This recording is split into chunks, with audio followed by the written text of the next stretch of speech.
entitled Dad Weaponizes his son for sympathy and money for years. Hey everybody, first time posting, but I've been listening to a bunch of those narrated posts over on YouTube while I work, and I wanted to share some experiences from a few years ago. These mostly involve me 33NB, my wife 36F, a former friend of mine, Aaron, 43 meters, and his son, Ethan. These are set across a 6 or 7 year period. I have way too many of these, but consider these the greatest hits. Shortly after my mom kicked me out at the age of 17, the day after Christmas, don't worry, she'll have her own post eventually, after crashing with my best friend's family, I moved into my first place. It was an absolute slum, but it was only $200 per month, total utilities included. I wasn't there very long, but in that time, I had a couple of roommates, but eventually my girlfriend, now wife, moved in. Anyway, by chance, we met an old friend of mine who had moved away at the grocery. We catch up, and after a few pretty solid days of hanging out, he introduces us to his friend group. One of these people is Aaron.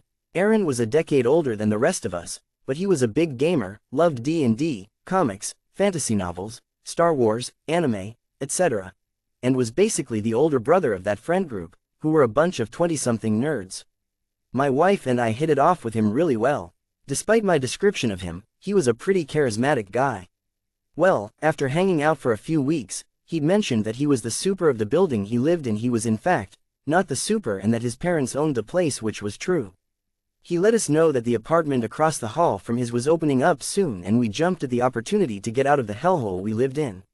About a month later, we were neighbors. Things started out fine for the most part. Aaron was recently divorced, and his son, Ethan, who was one at the time, lived with him full-time. In the beginning, he worked at the local KFC and he got free rent from his parents. All he needed to pay was utilities. Well, for whatever reason I honestly can't recall, he was let go from KFC. From that point on, Aaron wouldn't have a job for the next 4 years. Now, I'm not going to disparage anyone for not having a job. It's happened to me. However, Aaron at the time was more than capable of working. He just didn't. Instead, he played a lot of games, especially MMOs. He was always hitting up his guildies for cash or gifts. However, this got to the point where people would stop playing with him altogether. During this time, he'd often hit me and my wife up for money and gifts as well. On top of that, anytime we'd head to the groceries, he'd hand us gift cards and things and expect us to bring him home food too. Literally every time. I live in a very walkable city and don't drive, so we'd be carrying back food for this guy and his kid. Anytime we didn't, he'd throw a huge tantrum, the dad, not the son, and talk about how we were taking food out of his son's mouth, or punishing him for being a parent.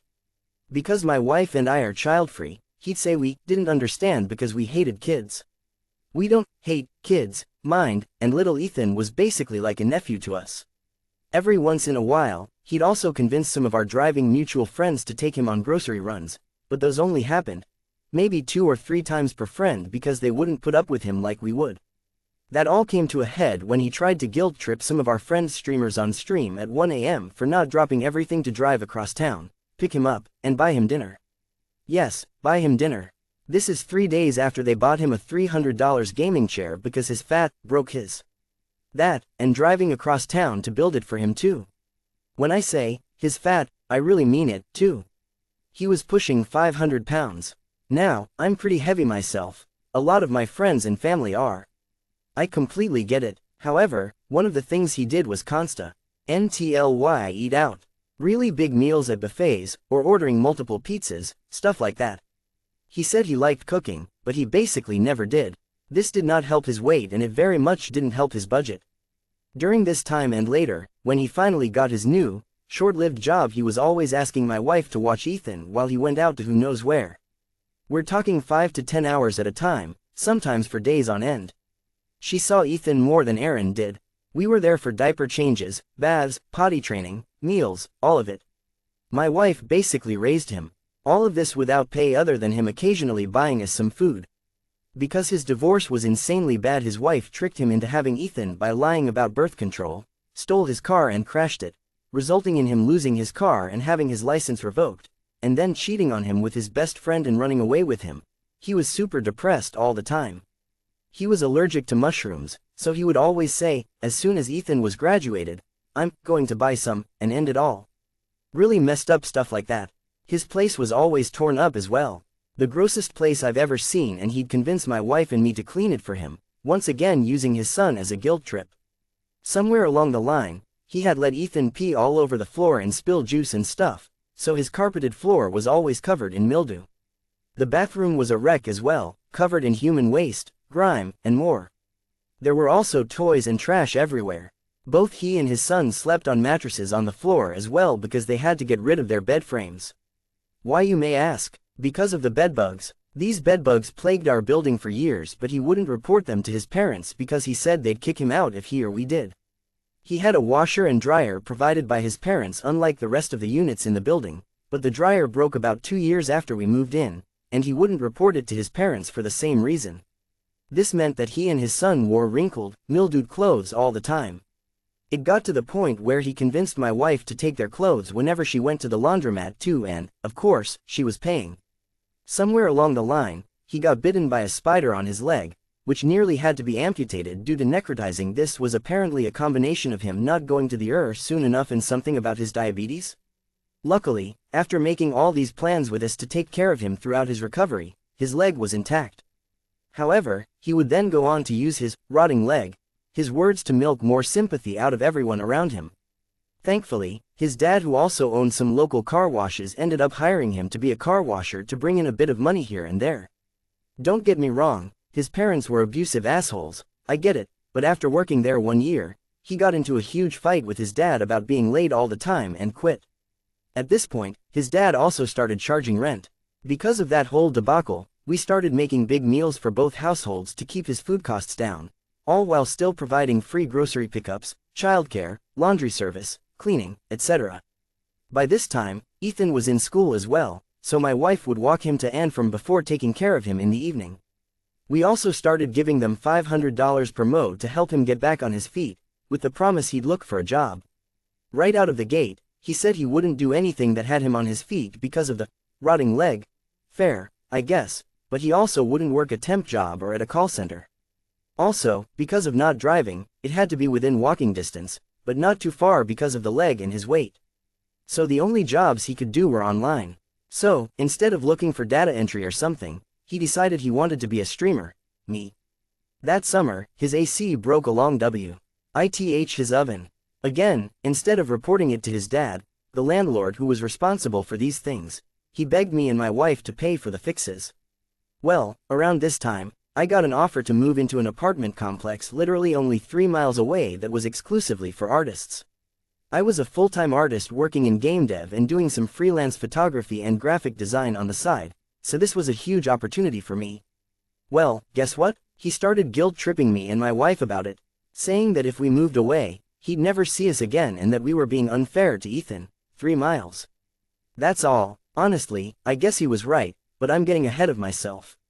By this time, all of my friends had had enough of him. They figured he was fun enough to hang out with, but he started being to all of them too. Like, for instance, storming out of multiple D&D games because he didn't like how they were going and not playing for months before coming back like nothing ever happened and then doing it all again. No one but me and my wife would even talk to him after all that. So, knowing what an opportunity moving into this artist collective would be, my friends had an intervention with me. They explained that I was being manipulated, and that instead of helping him and his son, I was being an enabler and that I needed to move and support my family. Well, with much protest from Aaron, we moved. However, I would still go for visits, and my wife still occasionally sat for Ethan. We also still paid him $500 per month. That was, until I gave him a cookbook about cooking on a budget and he lost his. I told him that I really wasn't comfortable with him wasting all the money I gave him on junk food and that he should at least try to cook healthy for him and his son. At this point, Ethan was getting bullied for being overweight and his teachers had started saying things. I told Aaron that I wasn't going to enable him and that if he wanted my help, he was going to need to make changes. He was furious, saying I was just like his dad who had him physically, psychologically, and financially his entire life and that he was going to do whatever he wanted with his money, and that if I stopped paying him that I was his child. He told me that if I was going to do that, he'd never speak to me again and that that would be unfair to Ethan. I straight up told him that that was bull and that we can still be in each other's lives, but at this point I felt I needed to remove money from the equation, and he told me that I was making this decision to never see him again. But that was enough. I told him to have a good life. A few years later I got a phone call from him asking about helping him get into his Minecraft account which I had gifted him but I couldn't help. And also I got a message from Ethan asking if we could see each other. I didn't respond because I didn't want to risk being manipulated by his dad again. I literally still get stress nightmares about him nearly a decade later.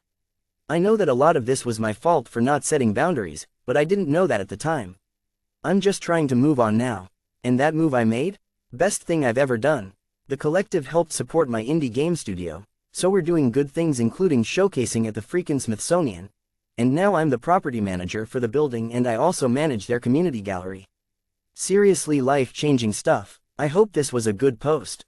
If you'd like more about Aaron, like the time he bashed a door into my head repeatedly because I wouldn't take Ethan to the movies on our adults-only trip, him, me, my wife, and another friend despite his sister agreeing to babysit, let me know. Thanks for reading. TLDR. Many years ago, I moved in next to a friend shortly after high school. He became unemployed and guilted me and my wife into giving him $500 per mo, free childcare, gifts and more because of sob stories about his life and ex. He tried doing this to a bunch of our mutual friends, but they all saw through the manipulation. My wife and I had yet to develop healthy boundaries, so we enabled him for years until we moved thinking we were helping him. Cut him out of our life and now we're in a healthier place now. Edit. Here are a few common things that have come up in the comments here and over on r, entitled People and I wanted to clarify. 1. CPS was involved. Ethan was considered a happy, healthy kid and CPS has limited resources. Aaron didn't beat him, didn't even spank him. Compared to most of their cases, CPS was fine with all this. They just gave lists of things to be improved that always were by their next visit. Yes, Aaron was a person, but low on the totem pole by CPS standards. 2. The reason I put up with this is largely because this started basically right after high school for me. Up until that point, I was living with my own abusive, narcissistic mother. Aaron made us feel like he was family and, before we knew it, I'd slipped back into a similar situation like the one I was in with my mother. Abuse and doesn't always make sense unless you've lived it. As for my wife, her story is her own and I won't speak on it. 3. This was many years ago. Now that we're out, my wife and I have had therapy and have grown to the point where we can set boundaries and cut out parasites like Aaron and my mom out of our lives. We've moved on. 4. I didn't post this for sympathy or pity. This was a lifetime ago for me. I posted it because I recently dove into listening to a bunch of these narrated on YouTube and they reminded me of my former situation and I hoped you guys would get something out of hearing my account the way I've gotten something out of listening to others.